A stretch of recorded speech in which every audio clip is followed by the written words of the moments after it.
I was a closet ball queen, but because of my work, I was practically living a double life. I got hired at Northrop Grumman. I have to have a top security clearance because of the work that I do. At the time, I was still using my birth identity. One of the questions that they asked is, are you a homosexual? But at the time, there were no laws. It really bothered me because of the fact that I had to lie, because I know that deep inside, that's not how I feel.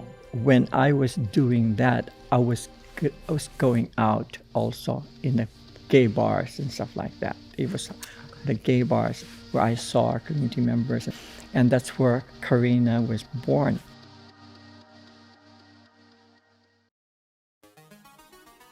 The first time I left the country was when I was 17 or 18.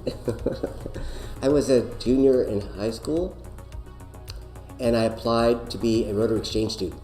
So I was drawing every day in my little notebook, and my host mother says, well, why aren't you going to the art school?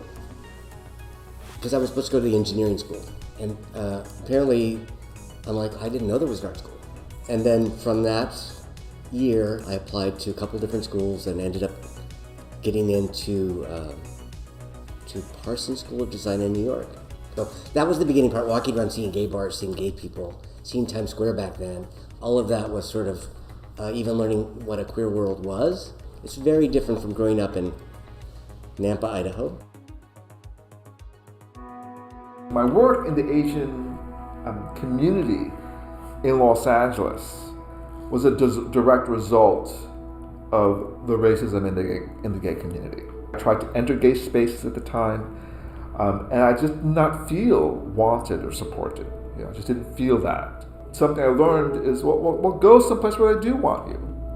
And there were queer Asian spaces who wanted me.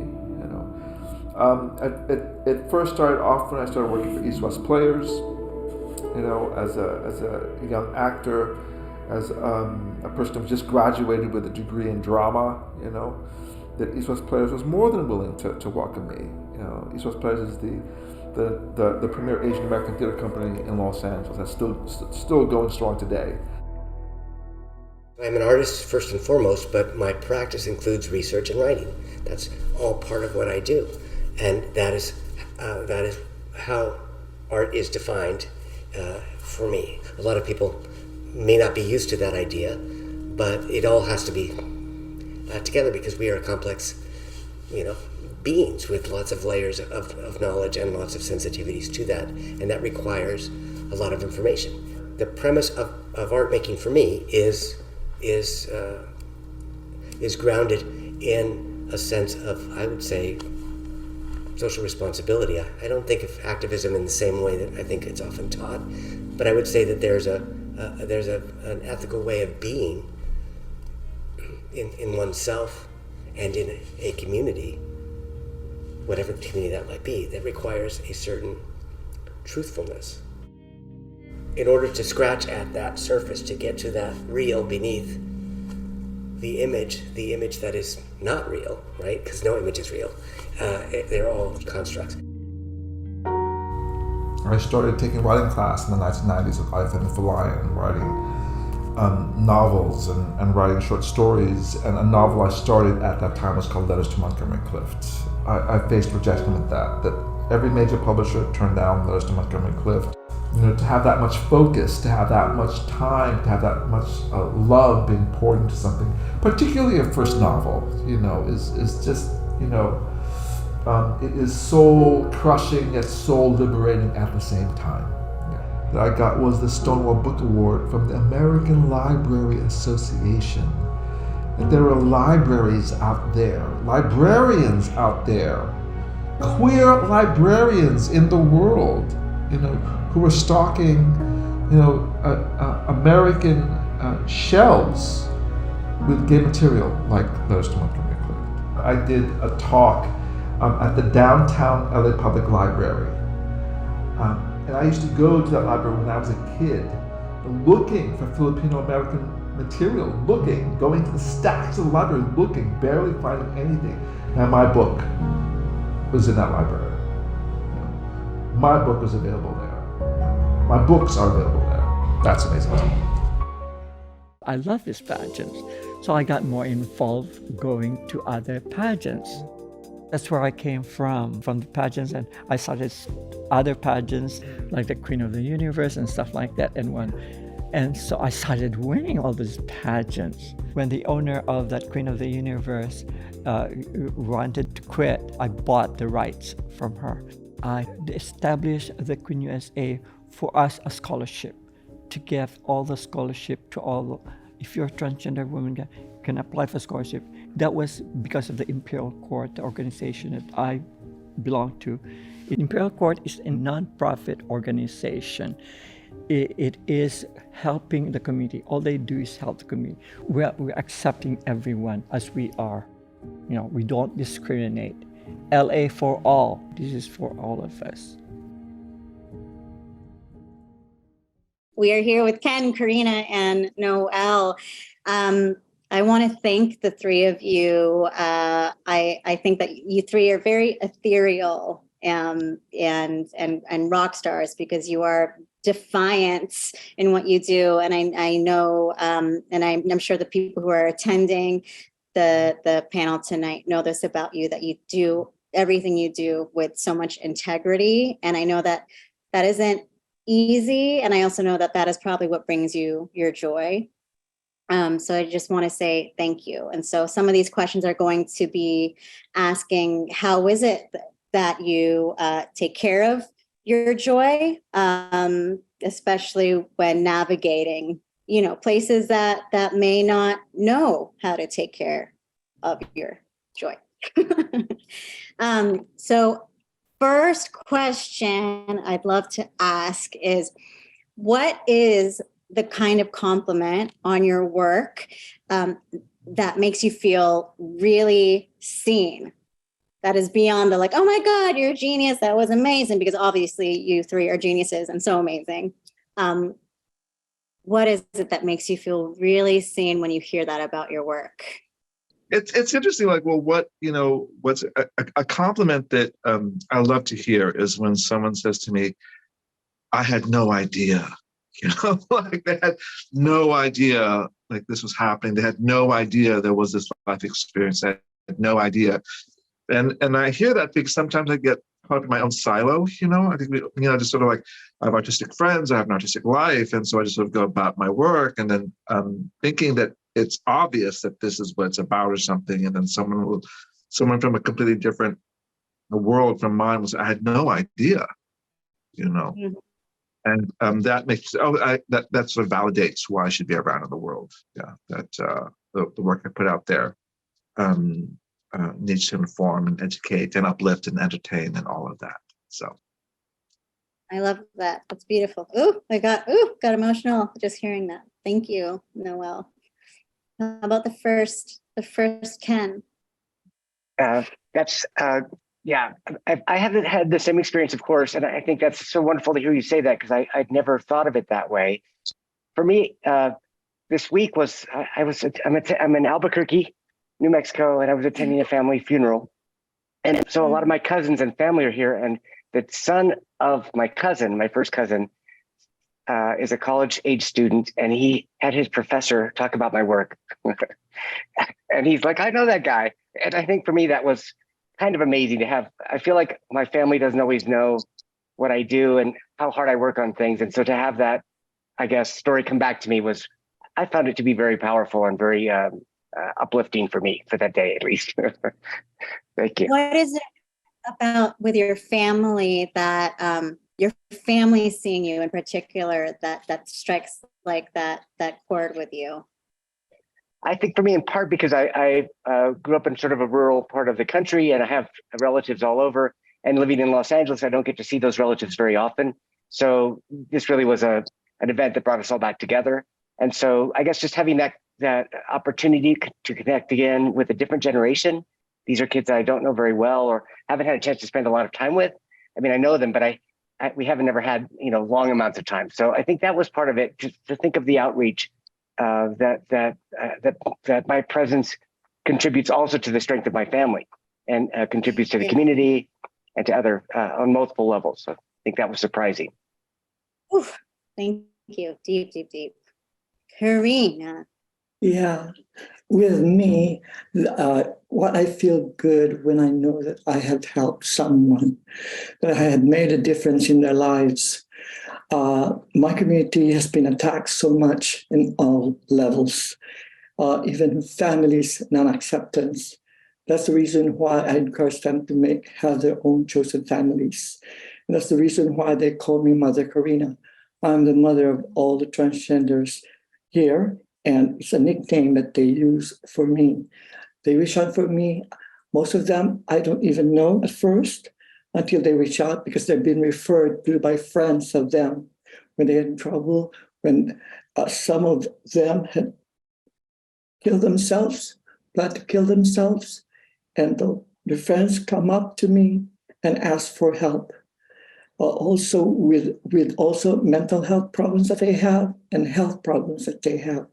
That's the reason how I started the transgender health care of St. John's, because of things like that happening. They would usually refer to my friends, come to me for help, because way back then, I started way back so long ago. I've been working with this community for over 28 years now. And back then, we didn't have any laws to protect us. Even for medical help, we did not have that. They usually come up to me asking for help, because at the time, they buy the medicines, especially the ones who are undocumented, buy the medicines on the streets of West Hollywood. And they get complications, and they get very sick, and they come up to me for help. And I went, because of my connections also, and for the Imperial Court also, I went to St. John's. St. John's at the time is only for children and mothers. And so I brought them there. They helped them, no questions asked, free medications, look for doctors and have medication with doctors' help and everything else. And so I convinced the director to have a transgender healthcare program. And I'm so glad they did it. Now they have over 22 clinics all throughout Los Angeles helping our community. And that's only one of the things that I help with, even with law enforcement and also with their own families. I get also invited to their homes and talk to their parents, because a lot of those parents are non-accepting of them as they are. Mm-hmm. And then what is it for you to hear and receive that then makes you feel seen for all of that work that you do? What is that compliment that gets to grace you, that lets you feel relief and like, aha. You feel relief and like that, because I can see the difference that they go through, their life and been gone through, and also save somebody's life. I have children, or I call daughters, because they call me all mothers, called daughters, who kill themselves, jump off the freeway, and also kill themselves and also attack and get killed. One was stabbed by a roommate 26 times in the face and body with a fork and knife. And they called me upon this, and it's good that I finally have a lot of contacts with LAPD and the Sheriff Department. I work with them, and I did the policies that they're currently using on interaction with transgender individuals, with both the Sheriff Department of LA County and with LAPD. And we do trainings and help trainings with those, because we've come a long way. We still have a long way to go, but I'm truly grateful that we have politicians and also who are there who help us, and also now also with LAPD. It's never been that before, but now they've turned around. They listen now. And they Thank you. also call me Mother Karina, by the way. Even the chief of police calls me Mother Karina, and the mayor. Because of that, because of the work that we're doing and helping our community.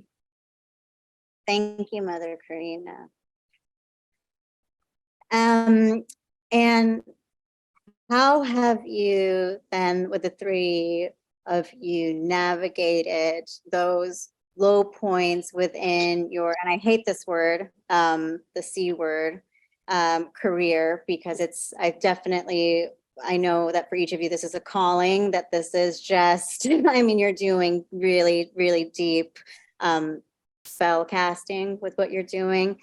How do you navigate those low points of when it just gets so difficult and you start to maybe lose the why or whatever, the phone calls stop coming in, or maybe it's like oh my God, a paycheck or whatever it is. What is the thing that gets you through? Well, something I've had to learn was it's okay to feel sad and to feel disappointed and to feel jealous and envy, to feel all of those things, and just to sort of say, to sort of honor that. I was joking with another writer, the Pulitzer Prizes were announced the other day, and I did not win one again. You just sort of laugh, and I guess that's the thing, is to honor whatever that is, right? I don't believe in, saying, "Oh, I have to do good work all the time." Like, no, it's okay to feel bad about what's going on in the world, what's going on with me, but to, even through all of that, to still create, to still create, to still keep doing it, even if what I might be creating might be kind of depressing, might be kind of sad, that's okay too. Maybe no one might want it, but I'll be able to look at it and go, oh yeah, I was going through a really rough time, and so I no longer do that where I'm like, oh, I should feel better about, what's going on. I'm like, no, I feel kind of sad about this, I feel envious about, I did not get that grant and that person did, I honor that, but I will say, if I know the person, I will call them and say, hey, congratulations on that, or, because I think at the end of the day, we're still in community, we're still in, and we're still trying to make it together, and that, we're all trying our very best, What was your journey to letting yourself feel those feelings? Were you always that wise, or was it, was it No, therapy? it wasn't. Well, I think a lot of that, what sort of led to that was, the crash in 2008, where just like there was no work for anyone in any genre. Right? I was like, no, And then I got into this thing when I was reading all these people saying how tough times are out there, and we're trying to get work. And I thought, oh my God, this is not just me, it's all of us. Yeah, it's all of us, and we're all, and I guess trying to find community and to commune with all those people has been helpful. Now, I will say I'm also sort of like a spiritual book, self-help book junkie, so that's been Pema Chodron, When Things Fall Apart, was a really big part of me getting through, so my Buddhism is a really big part of me getting through, and with my spirituality, there's a lot of like, it's okay to sort of sit there for a second, just sort of sit there for a second. You can change things in a while, but for right now, just sit there for a while. So yeah. Ooh, we need to put that in the chat. We need to link that. Pema Chodron, When Things Fall Apart, putting it in the webinar chat. What about for Ken and Karina navigating through those, through those tender hot spots? I think for me, it's just someone who primarily makes art. I'm always trying to, even if there's nobody sort of, I guess, responding to it, I still try to make it. And I guess, I think, there's times when one would like to see the work find an audience, but a lot of times it doesn't. And so that idea of imagining that there might be an audience out there somewhere that would care about these issues and topics and this history. And maybe someday we'll find them. That's why I think we do things like this. Maybe they're out there. Yeah. Maybe they're sitting there somewhere. Because I think a lot of times we don't, particularly during the pandemic. I felt like I became very isolated from all kinds of communities that I'm connected to, and so the challenges of trying to keep going and creating work. You can't create work in a vacuum, so it has to have a relationship to others and to conversations, and I think it does. So I think the usual thing for me is just to keep working and to try keep making stuff, and that will take me to a different place. Hopefully, that will be productive, and I feel like I'm still looking for that.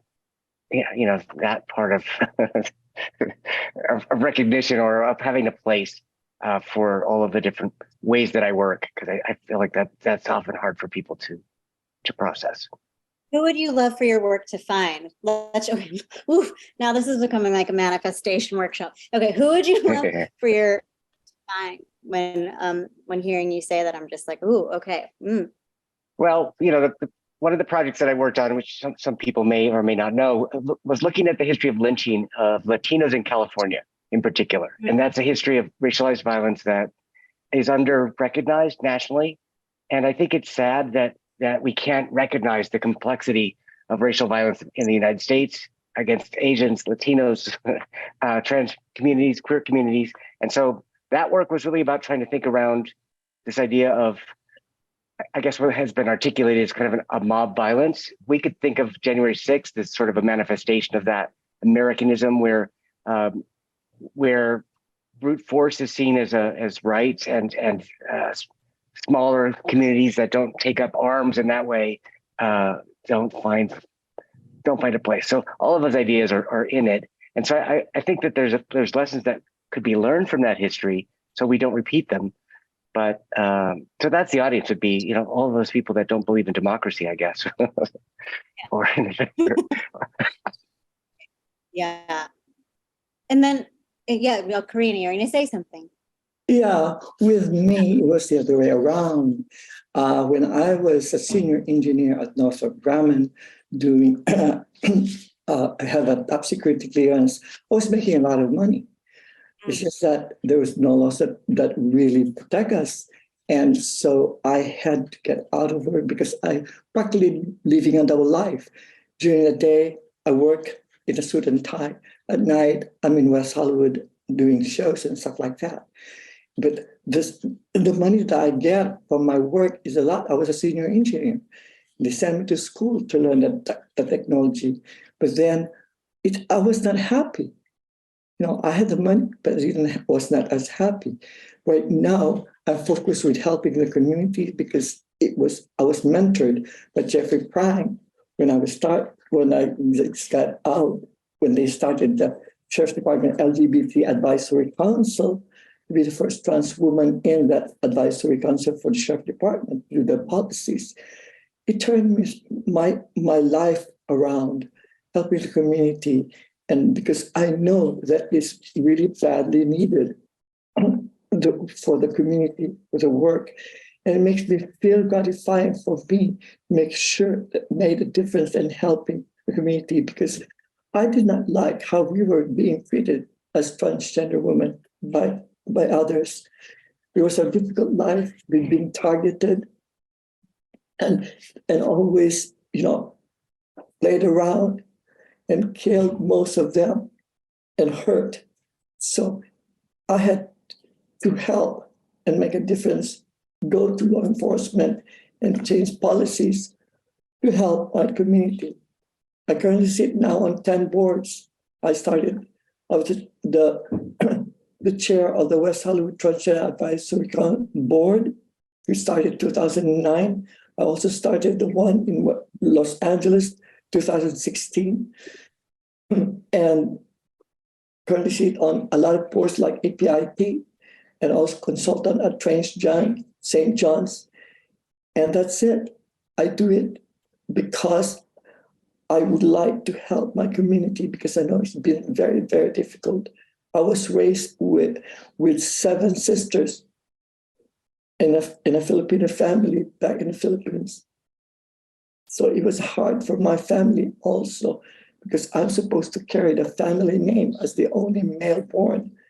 Then I kind of felt also that, I took away the only brother that they have at first. But then I'm so lucky that my family is so loving and supportive of me.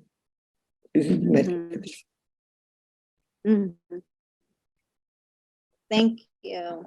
Well, I thank you for honoring that truth inside of you. That is, it's awe-inspiring to bear witness to, and it's life changing, and we need you. We need each person to do it. So thank you for doing it.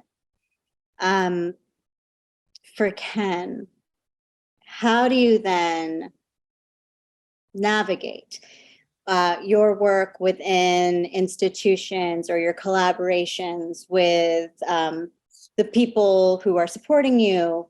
How do you navigate working with them if there seems to be out of alignment? If maybe they're missing the mark on how to reach your audience, or how to talk about your work, or any XYZ thing, as institutions are kind of playing catch up in those frustrating ways that I'm sure a lot of artists recognize.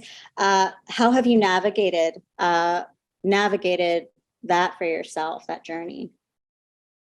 That's a great question. So one of the projects I did, and sort of, I think it's linked with Karina's comments as well, in terms of thinking about educating, working with institutions and educating individuals and educating institutions about best practices or different ways of approaching it. So one of the projects I did was to look for depictions of race in sculptural form in different museums. So I wanted to sort of unpack the history of racial formation and then share that information with the community. So you can think of all the recent removal of monuments and the debates about whether one should remove controversy or whether one should add other discourses, add other comments, create other dialogues around those points of conflict. And so museums are filled with points of conflict, right? These objects that are problematic and difficult to look at and reflect often racist or gender normative ideas or other kinds of ideas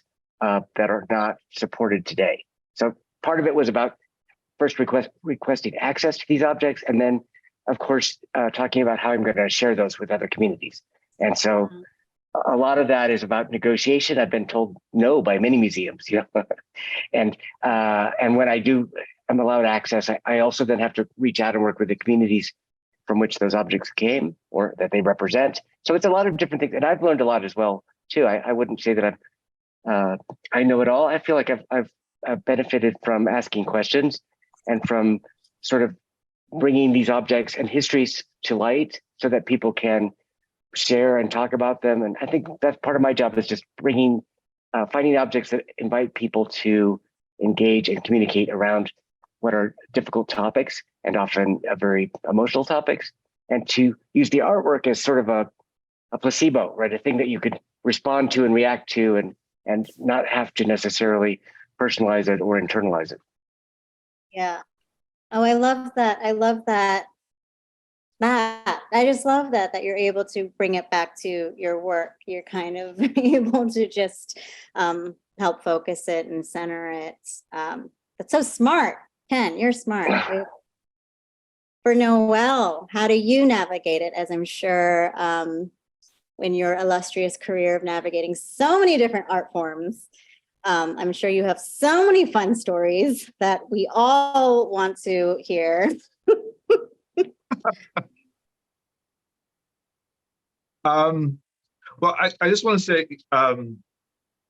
I feel like I'm benefiting from work that I did years ago.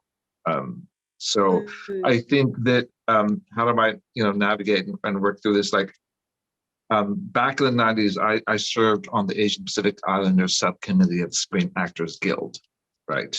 And so it was all about like trying to sensitize SAG and its leadership about Asian Pacific Islander people. They didn't even have a queer one, by the way. They didn't have one that it was.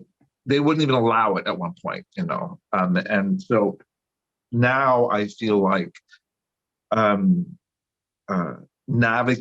navigating any kind of systems like that. No, I heard someone say that it's very rare for people to see the sort of, I'll use the word karma, for lack of a better word, of their past actions, right? But I feel like in sort of pushing through things and trying to make things better. Like, I can't begin to tell you how many LGBT sensitivity workshops I have done in my lifetime. Like, I can't begin to tell you how many people of color, Asian, Pacific Islander, sensitivity workshops I've done in my lifetime in Los Angeles. And I like to think, to some degree, that kind of foundational work has helped create the world that we're sort of living in today. Like, I joke, I started acting again, I got an agent, and I say that the year that I got an agent, which was not that long ago, back in 2021, I think, I auditioned more in that 1 year than I did the entire decade of the 1990s. Yeah. Wow. So things have changed a lot because there's been this push, right? This push of diversity and inclusion and equity. And I like to think that I'm old enough that I was part of the seeds of that to happen, So how do I navigate these systems is like, oh, I'm seeing the karmic repercussions of it right now. Yeah. I'm auditioning more. I feel like my work is being more accepted. It doesn't feel like I'm hitting my head against the wall as much.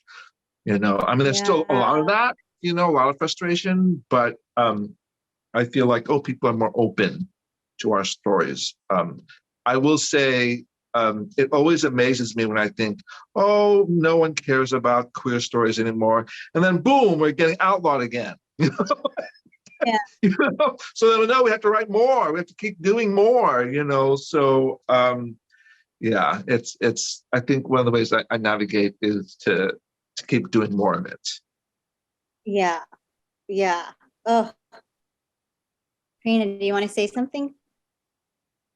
For me, thankfully, I've never suffered a shortage of inspiration or motivation performing this life's work in assisting the trans community. There is so much need in our community, coupled with so much bravery, that I am constantly inspired and motivated to do more. I have, of course, been discouraged at times by uneven progress in obtaining equality for trans community, but I have faith that any setback is temporary and we are on the right side of history. Yes, thank you. Thank you for that, because what I'm receiving is that you're inspired by the people who you're actively helping, that you have a really personal tether to the people around you, right? The people who you're collaborating with, and also who this work is for, and that it's just like this endless recycling system, this ecosystem, which is it's really amazing to see that as a functional way to make work. I think we lose sight of that being a driving factor in the work that we create, it's as simple as having, a personal relationship with which you are creating your work for. And Noel, as you were talking about Pima and being a spiritual person, what is the connection between spirituality and your work, and how has it shown up for you, work-wise, personal-wise, art-wise? Sure. Thank you for that question. I was raised in a particular religion and I thought I was spiritual. And then I realized that it was the act of creativity that was spiritual. Yeah, I felt the most spiritual when I was creating. Yeah. I didn't know it at the time. I just thought that was creativity.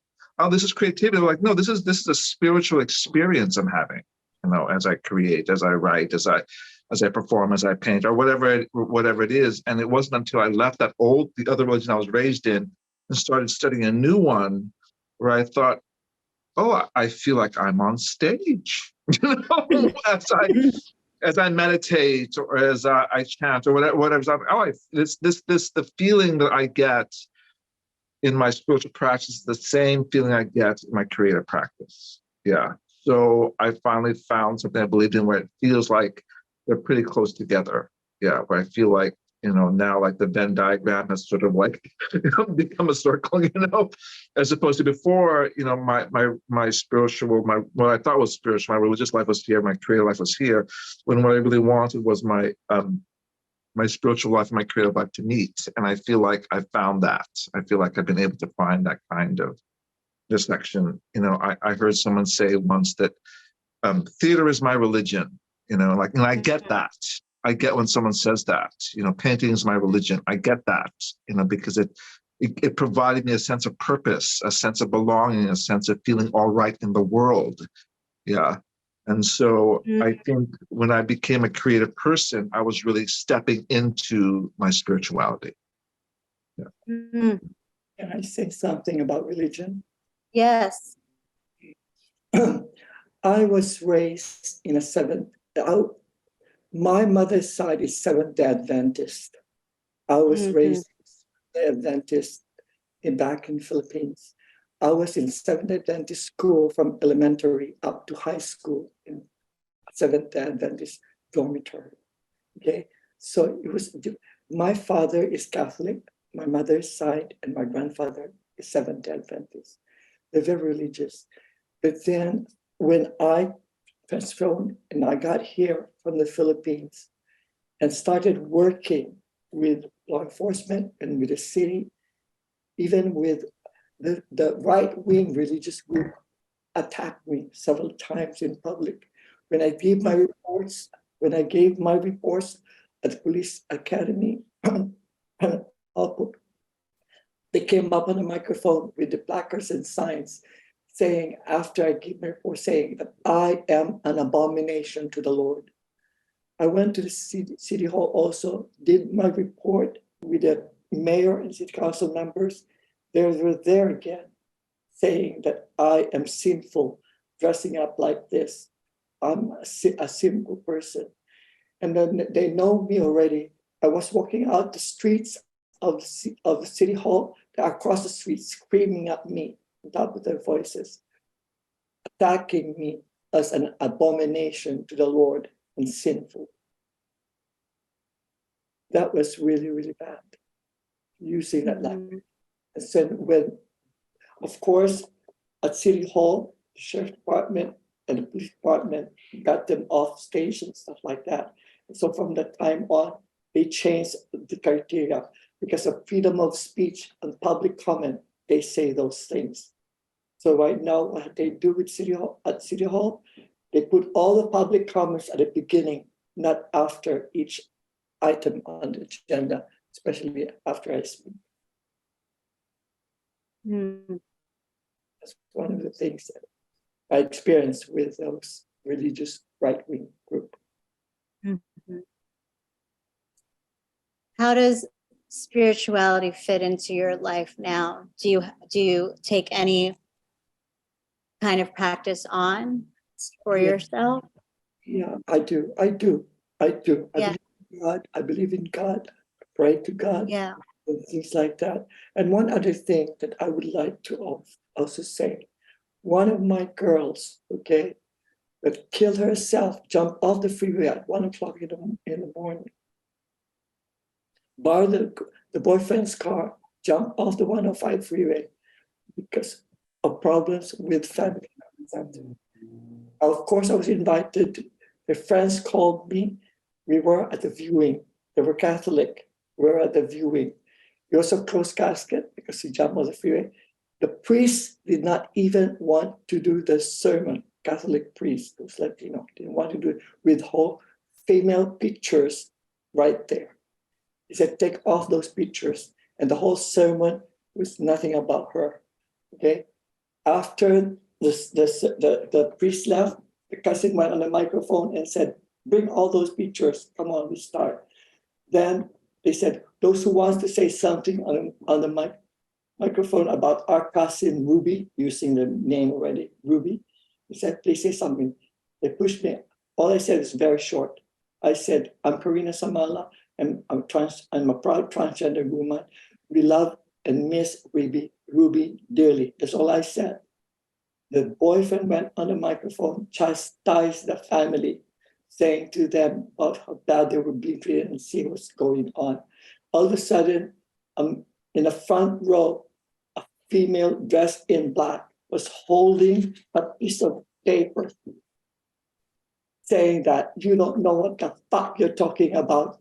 He is a male, he is a man. I have here his birth certificate. You know what happened? They threw us all out. The whole was finished. They got us all out of the church because of what had happened. With that, come to find out, there was an aunt who saw against her being a transgender woman. And that's the reason why she killed herself, because of these family members and this using religion. Okay, it's so bad. It's not right. And it's painful. I've seen all those with our community members. And and the mother asked the friends to call me. I went to see the mother the following day. We had a long talk. And I asked her to go to the Archdiocese of the City of Los Angeles, who is an Episcopalian, and said, go to him. He is there for us. And he did. So it was different at the cemetery when she was, But then again, after 1 year, they had a celebration for life. There again, her friends were calling me up. They were fighting again right there because the boyfriend showed up. The boyfriend was so mad because on the tombstone, they put down the boy name, not her changed name. Started fighting again with family members not accepting. May I say, thank you, Karina, for your experience, and it is so valued. I've known Karina for a very long time. I know that the work she does is just invaluable, and in being in spaces like that, that's one of the reasons why I went to divinity school. That's one of the reasons why I wanted to become a spiritual religious professional, was because there were so many of us who were hurting like that, and they wanted to go someplace and feel wanted and loved. Yeah. And to one degree, we do. I think that is what our creativity is about, right? To validate other people and their experiences and things. At the same time, I also knew, that me choosing the profession I chose, as a Buddhist pastor, is also a way of helping. Yeah, I was on the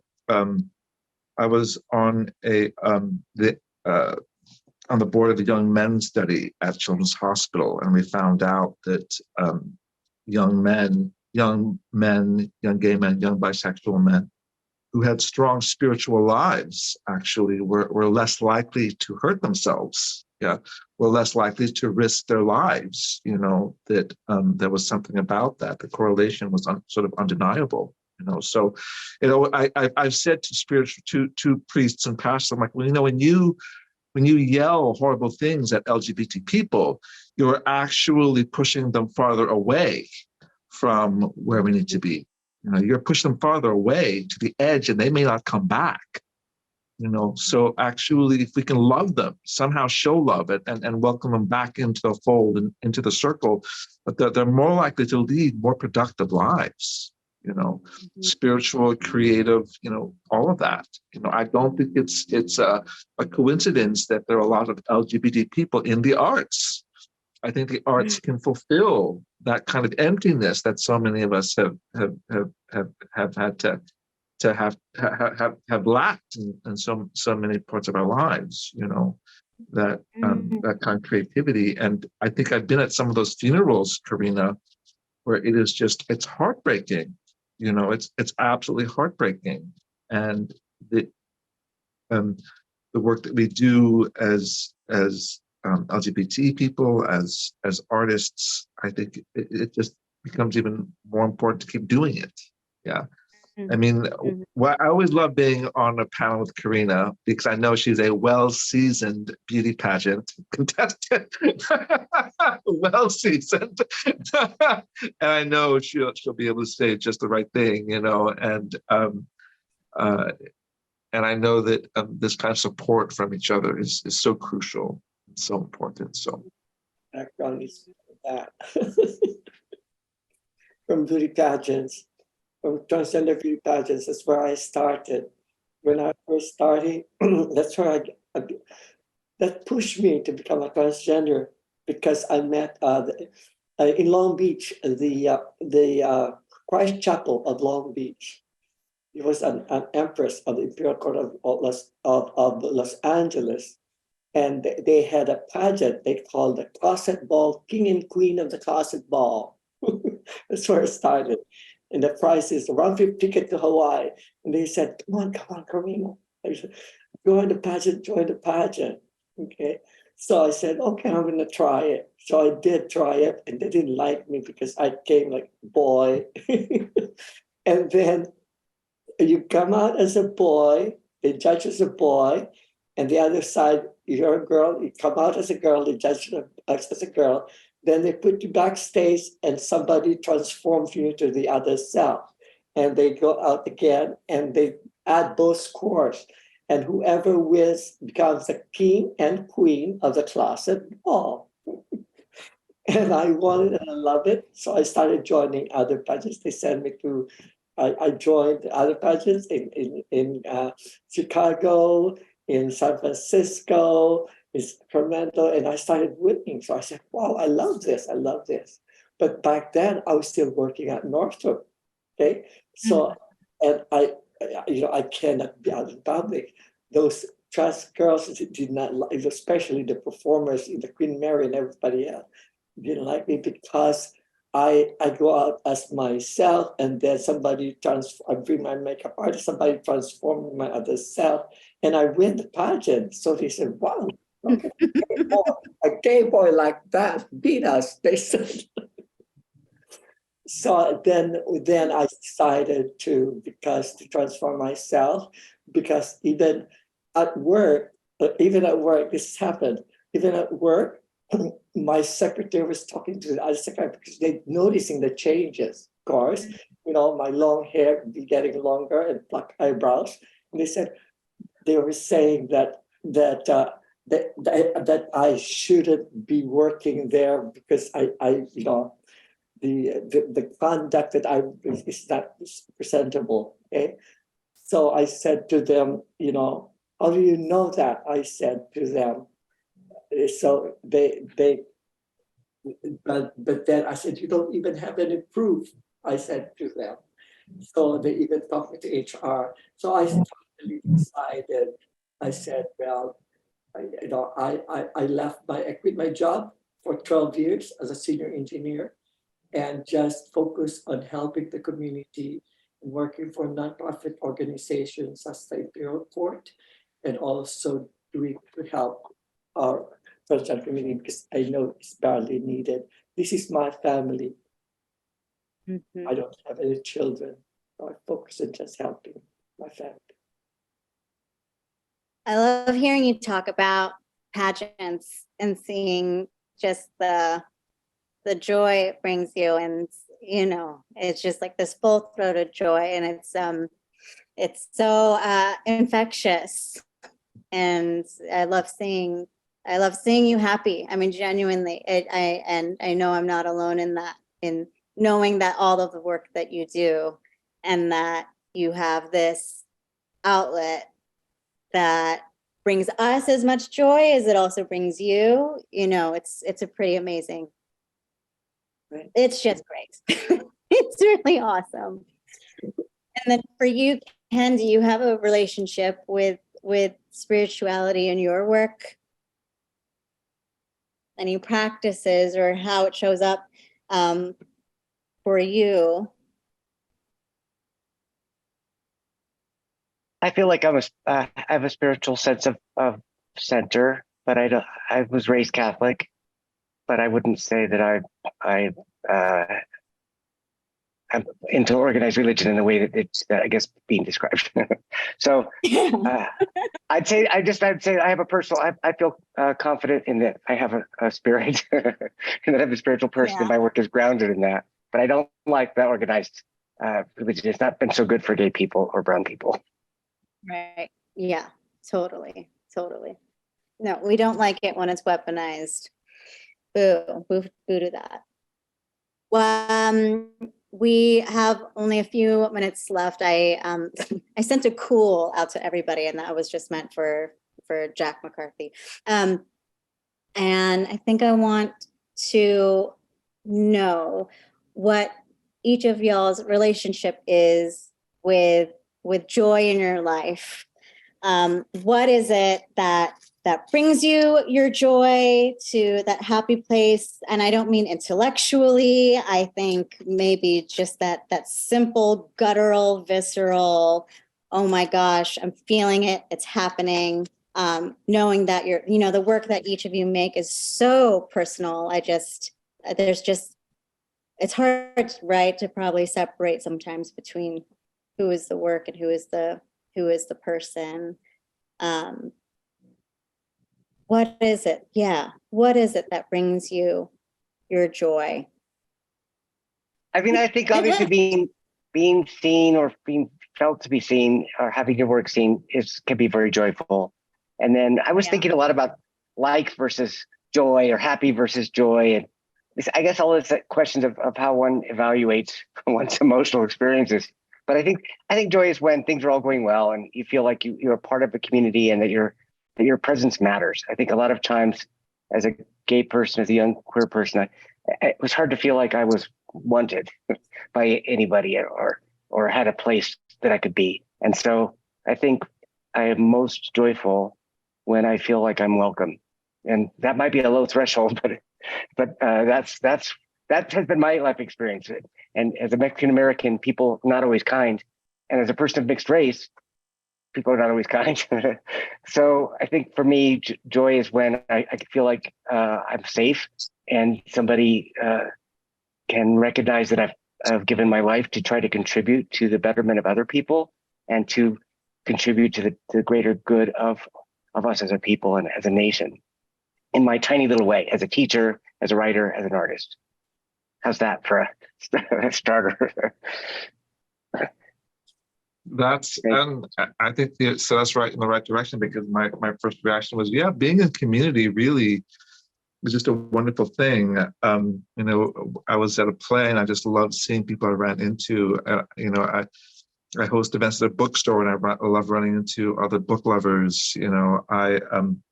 When I'm at a gallery and I see other artists I know, I mean, all of that, I think. And it can be something also, just dinner with friends can just really feels just great. I think that finding community is such an important part of having that joy. Yeah, being in concert with other individuals.